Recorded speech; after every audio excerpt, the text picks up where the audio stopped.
I'm going to talk to you about what you as individuals can do in your daily life, because we've heard about lots of things that are happening around us, but actually sometimes you just think, well, what difference can I make? And my organisation is about championing community and rural issues.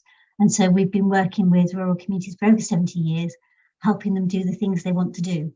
So that's where I come from. And many communities talk about transport and access issues. And I'm going to tell you some of the things other communities have told me they want to do or are actually doing. So that's going to take three places. One about working with you as individuals, what you can do.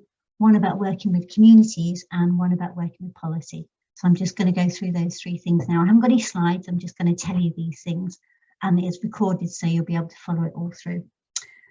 So in terms of working with people, what difference can they make in terms of the carbon that they use on a daily basis?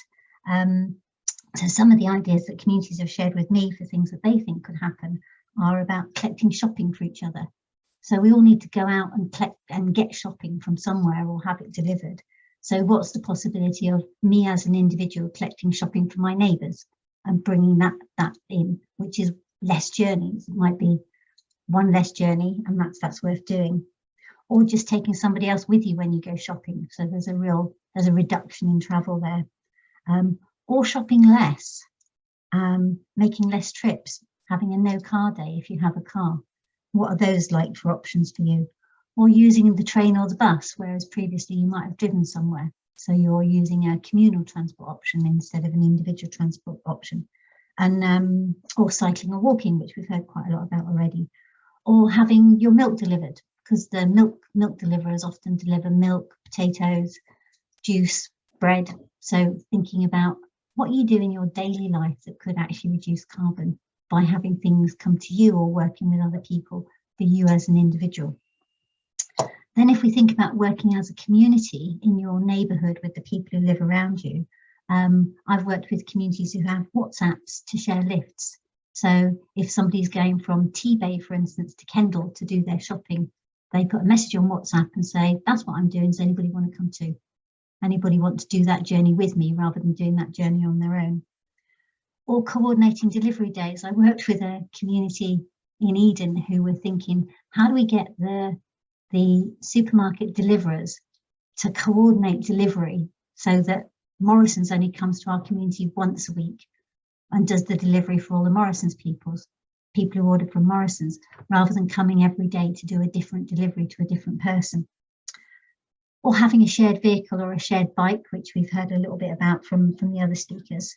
Or coordinating trips. So you use community transport to do a shopping trip and you can take 5-6 people, or a shared taxi. A lot of parish councils in rural areas have shared taxis that take journeys for people to go shopping. So it's one trip and the 4 people in the taxi pay a quarter of the fare instead of paying the full fare to do their shopping. So there are ways that these things can be coordinated. But also you can bring things to the community rather than having to go to things. And so Nickel Forest had a pop-up pub. So they didn't have a pub in their area, so they have a pop-up pub in their village hall. Enmore have a post office that visits their village hall. Burton have a doctor's surgery that visits their village hall. New Biggin have a chiropody service that visits their village hall. And Shap have theatre that visits their village hall. So if you've got local community spaces, you can actually bring services into the community. And that's a way of people working together to make that work. And then on a policy level, it's about showing the people who are making policy for you, your elected representatives and officers, what difference you're making.